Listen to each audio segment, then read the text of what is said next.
Hey guys, it's Jordan with Cashflow AI, and in this video, we're going to talk about portfolio risk management. So let's dive in. So there's four pillars of risk management. Every successful portfolio needs these four elements. So first one is position sizing. How much capital are we allocating for every single bot? Portfolio heat, total risk at any moment between all of our strategies and all of our bots. We have circuit breakers, which is our auto stop rules when we're losing. And we have capital allocation, right? How are we splitting our capital across all these different bots? And so position sizing is really the foundation. This is the number one rule. You never want to risk too much money on any single bot, right? So a bad approach is simply putting all of your money and all of your funds into one bot, because obviously if it starts losing money, you can lose a lot and it's going to have a lot of stress. Now, a smart approach is having multiple bots. So if you have three different bots, splitting up your capital between them. So if you have $10,000, putting $3,300 into each bot would be the smart approach when it comes to position sizing. That way you are more protected. Now, the golden rule of how much you actually want to risk is about 1% per trade. Now, this is going to vary based on your aggressiveness. I've seen this go as high as 2, 3, 4, even 5%, which in my opinion is extremely aggressive. 1%, even 0.5% or 0.25% is going to be a better system for you. And so golden rule general is never risk more than 1% of your account on a single trade. So if you have a $50,000 account, you want to never risk more than $500 on a single trade. So the most you can lose on a single trade is $500. And again, that is a max loss. That is not an average loss. You can have your average loser be $200, $100, $300, but the max, if you're wrong, should be $500. That way, if you do lose, your account will go down just to $49,500. This means you can survive 100 consecutive losses and still trade, which is the end goal, is fighting for another day. Now, position sizing by account size. How do you want to actually allocate your capital based on your account? So let's say, for example, you have a $50,000 account. Well, if you have 5 different bots, you'd want to put about $10,000 in each bot. So really you want to split it up pretty evenly. And that way you can risk $500 per trade. And again, no matter how many bots you have, the risk per trade is still constant. So if you have a $100,000 account, you can risk $1,000 per trade with 6 bots because you're putting $16,000 per bot. Now, again, it's best to start with just a few bots and then grow as your portfolio grows with it. Now, portfolio heat is another important concept you need to learn. So that's basically the total amount of capital at risk at any given time. So again, let's say you have a $50,000 account and you have 3 active bots. You have an Iron Condor bot, a vertical spread bot, and a credit spread bot. And let's say on this one, your max loss is $800 or 1.6%. On the vertical spread, your max loss is $1,000, and on the credit spread, your max loss is $600. Well, if you were to lose all 3 of these trades, or all 3 of these bots lost a trade at the same time, well, you could be down about 4.8% because that would be the max loss of every single trade. Again, if you have a uncorrelated strategy portfolio, the odds of all of them losing are rare. However, you do want to keep that in mind. But at 4.8%, it's pretty safe to add another bot. And so as long as you have uncorrelated strategies and a diverse portfolio, you can use different portfolio heat levels. So anywhere from 0 to 6% is what we call the green zone. This is safe to add new positions or new bots. Continue adding from there. 6 to 10% is what we call the yellow zone. This is where you want to be a lot more selective with new trades. You want to monitor them very closely. And then the red zone is where you get to above 10%. That's where it gets really scary. You don't want to put on any new trades or any new positions here. And you essentially want to consider closing weaker positions at this time.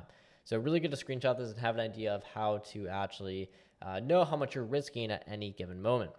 Now, circuit breakers. This is also a very important part of risk management, and this is what we call your safety nets. So these are automatic rules that stop you from trading when your losses reach predetermined levels, right? So without circuit breakers, you are basically very prone to emotional decisions that could allow you to blow up. And with circuit breakers, it allows you to force and remove emotions out of you and preserve all your capital. So what we have is a 3-tier circuit breaker system, okay? Now, essentially, we have a daily loss limit, a weekly loss limit, and a monthly loss limit.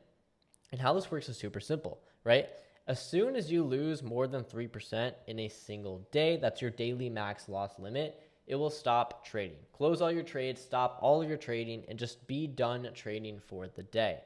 Weekly loss limit would be 6%. So if you ever lose more than 6% a week, stop trading for the week, restart, review your strategy, make sure your risk is aligned, and you really just want to pause things for that week. So if it happens all in one day or in the first 2 days of the week, doesn't matter. You stop trading for the rest of the week, start fresh again next week. And the monthly loss limit would be 10%, right? So if in the first 2 weeks of the month you lose or you go down 10%, stop trading for the month, right?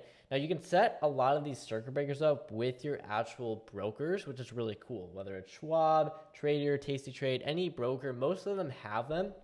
And if they don't, you can a lot of times just message customer support and they'll be able to implement one for you. And so real circuit breaker in action, let's say you have a $50,000 account, you're doing a weekly circuit breaker at 4%, for example. Monday, you're up, Tuesday, you're down, Wednesday, you're down, Thursday, you lose $1,000. The breaker is going to trip and it will suspend trading for the remainder of the week. So you always want to make sure you have this in mind and you're able to go through this. Now, capital allocation strategies, how to split your capital across different bot types. Again, the most obvious way is just splitting them up evenly. This one doesn't actually show this. It just shows that, hey, if you have a conservative bot, you want to put more of your capital into it. If you have a more balanced bot, put some of your capital into it. If you have a very aggressive bot, you want to put your least amount of capital into it.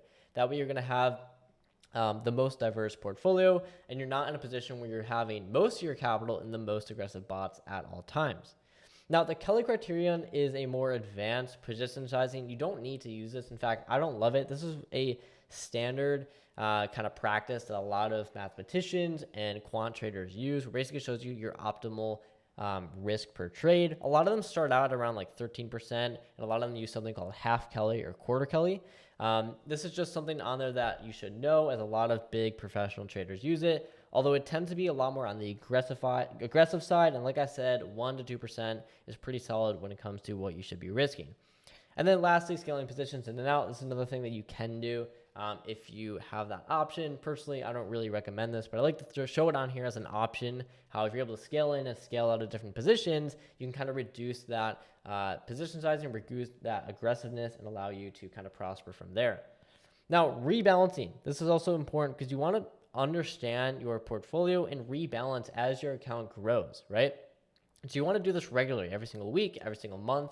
And rebalance where you're putting your capital, right? If one bot or one strategy ends up being a lot more aggressive, you want to reduce the size of that one and move and allocate your capital to one that has, less aggressive, or one that's performing better in those current conditions. And that way you're going to get yourself out of this trap of continuously not being diversified with your actual account. And so, like I said, your rebalancing schedule, you want to do a monthly check, review your portfolio heat and individual bot performance. Do it every quarter, and also do it trigger based, right? So if you ever, if allocation just drifts a lot, or let's say you make a lot of money, your account grows from 100K to 130K, well, you have a lot more capital that you want to allocate towards those bots. You definitely want to make sure you're doing it every 10, 20% to make sure you're allocating everything efficiently. Now, common risk management mistakes: over allocating to one bot. Never put your eggs in one basket, ignoring portfolio heat. No circuit breakers in place. I see this a lot. It's a big chunk that a lot of people don't have this. Make sure you have circuit breakers in place. And then never rebalancing. A lot of people just set their trades up and they forget. They never touch them ever again. It's always good to come back every month, every week, every quarter, and make sure that your capital is allocated efficiently so you're not putting too much weighted in one bot or the other. And final, risk management checklist. You want to complete this before placing any trades. Make sure your position size for every single bot is set. You know your portfolio heat. You want to keep it under 10%. You have circuit breakers that are active with your broker. You know exactly what your capital allocation is. You have calendar reminders for rebalancing, and you can document all your trades in a journal. And that's really it going forward to make sure you are proper with your risk management and not risking too much on your trades. So I hope you guys did enjoy this video, and I'll see you all in the next one.